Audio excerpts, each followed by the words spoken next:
आयुष्यात आपण कुठलीही गोष्ट जेव्हा घेतो किंवा काहीतरी अचीव्ह करतो, अम, किंवा आपल्याला काहीतरी मिळतं, मग ते घर असो, गाडी असो, एखादं प्रमोशन असो, ते आपल्याला कसं फील करवतं इज वॉट रिअली मॅटर्स, नाही का?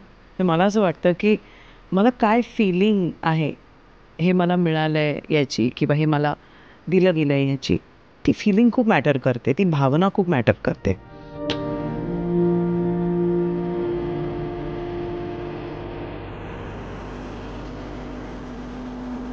आज इथे या घरात बसल्यानंतर जेव्हा सगळं काही झालं आहे, वर्कर्सची ये-जा नाही आहे, मी माझी माझी आहे.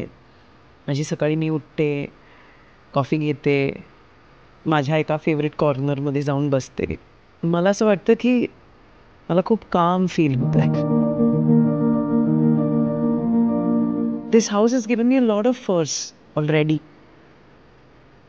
समज दिली, स्ट्रेंथ दिली, प्रॅक्टिकल असो, इमोशनल असो, फायनान्शियल असो. मला कधीच वाटलं नव्हतं की मी परत असं काहीतरी विश्व उभं करू शकीन. पण येते ती स्ट्रेंथ कुठून तरी. आय थिंक देव बघत असतो तुमची मेहनत. देव बघत असतो की तुम्ही कशा आहात, तुम्ही काय काय करताय, कशी मेहनत करताय, आणि पुन्हा तो तुम्हाला काहीतरी देतो.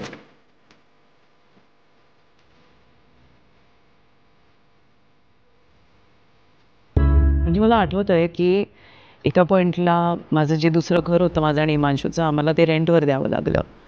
आणि त्यानंतर असं झालं होतं की बापरे, आता परत कधी घर नकोच बाबा, रेंटेड अपार्टमेंटमध्ये राहूया. आणि मी राहिलेही अगदी 3 वर्ष.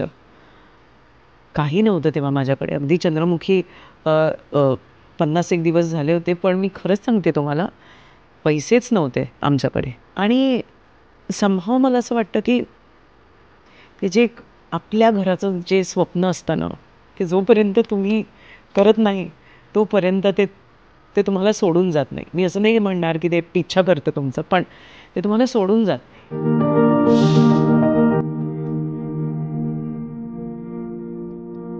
घर घेणं खरंच खूप अवघड आहे. का मी तुम्हाला सांगते, मागच्या वर्षी एक घर मी बुक केलं आणि त्याचबरोबर मम्मीचं हार्टचं ऑपरेशन करावं लागलं. ह्या बाबतीत, आईच्या बाबतीत तर आपण होतोच ना, की काही चुकलं आहे का? आपण काहीतरी घर घेतलं आहे आणि मम्मीला असं ओपन हार्ट सर्जरी करावी लागते. आपलं काही चुकलं आहे का?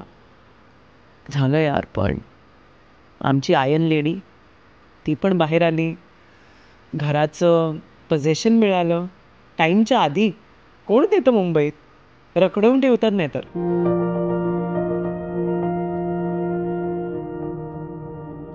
कारण मी योगा शिकते, कारण मी योगा शिकली आहे. मी स्वतः एक सर्टिफाईड योगा टीचर आहे.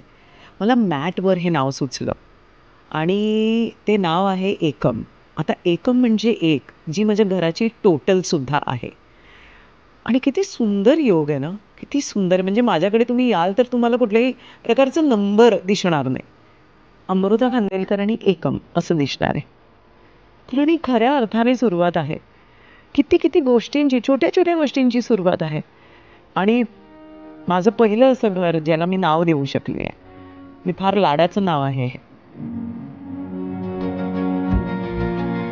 सो आय थिंक कुठेतरी मी हे घर मॅनिफेस्ट केलं होतं योगामध्ये, की असं काहीतरी असेल जिकडे मी शांतपणे सकाळी माझ्या मॅटवर योगा करेन.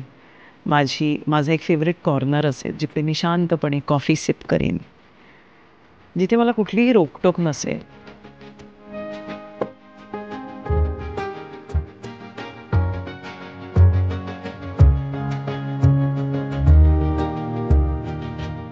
Being an actor, I think I have always felt this, की स्वतःसाठी काहीतरी घेणं, स्वतःसाठी एखादं घर घेणं, काहीतरी अचीव्ह करणं, हे आपल्या मोरालसाठी, आपल्याला मोटिवेट करण्यासाठी खूप गरजेचं असतं. एकदा करून बघा. मी एक अभिनेत्री आहे म्हणून मी खूप इझिली हे बोलू शकते असं नाही आहे. मलासुद्धा माझ्या वाटच्या स्ट्रगल्समधनं जावंच लागलं आहे. पण हे जे फीलिंग आहे ना, I think this is something that you should gift yourself.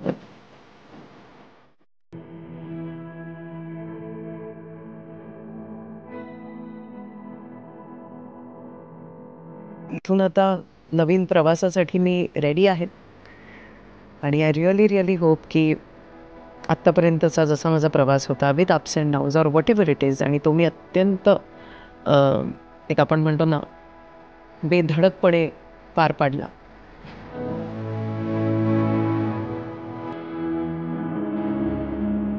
तसाच मला इथून पुढचा प्रवास बेधडकपणे पार पाडायचा आहे.